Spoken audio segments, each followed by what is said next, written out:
This is breaking news. Okay, you ready? This morning, I'm Chief of Chell, John Chell. This morning, two of our officers responded to a family's call for help, which they responded to quickly, and were met with a chaotic, fast-moving situation where they showed great composure and saved the life of a 45-year-old mother.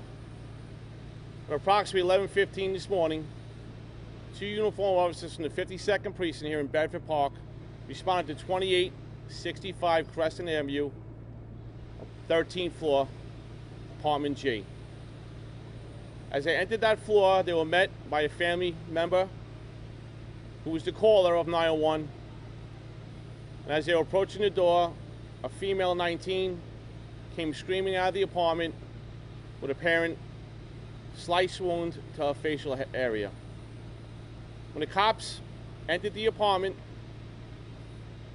they observed in a very small confined space a subject holding his mother in a front headlock with a large carving knife to her throat, and she was clearly injured and bleeding from her area. Our officers gave numerous commands to drop the knife. However, our officer discharged his firearm, striking the subject in the head, and saved the mother's life. They rendered aid. He was removed to the hospital, where he's since been pronounced. Everything I just described to you is clearly that hectic situation is depicted on body-worn camera. You know, every day in the city, our cops respond to calls for emotionally disturbed people.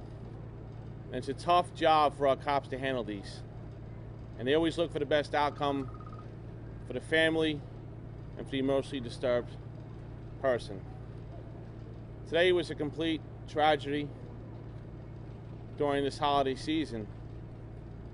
Thank God our cops got here quickly and saved this family from further harm.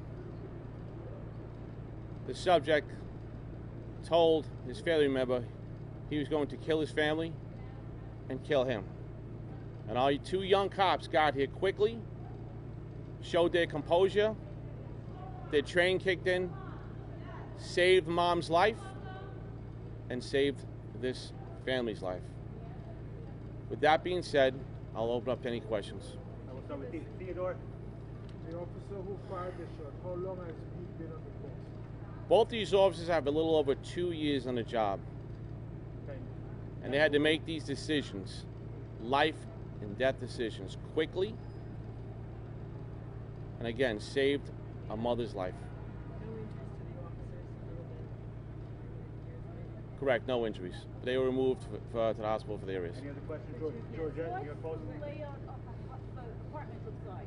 So the apartment is a two-bedroom apartment, but it's extremely small. When they opened that front door, they were standing in a very small kitchen, and the living room is a very small living room. So when they walked in, it was right in front of his office. They were talking approximately 5 feet that this officer had to make these decisions.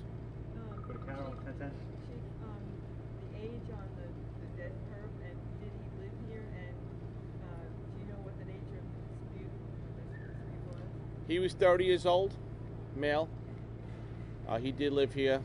And as far as what triggered this, we don't know exactly what triggered it, so I don't want to speculate. So we got time for one or two more. Connor, WNBC. Neighbors say there's a lot of incidents that happen here. Do y'all respond to this building often? Are there things going on here? As far as this specific apartment 13G in George, there's been a history of domestic violence.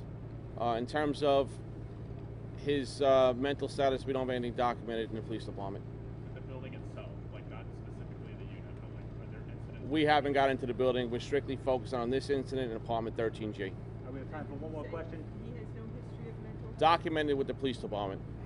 All right, folks, thank you very much. Thank you for your time and attention. Short on that? The photo is available at NYPD News. It'll be coming out shortly. So And he DCPI. slashes the girl first and then the mother? It appears that way, correct. Puts her in a headlock? Yes. Okay. And he threatened to kill police? He threatened to kill his whole family and then kill himself. Okay, folks, thank you very much. All right. Happy holidays, everybody. Happy holidays. Happy holidays.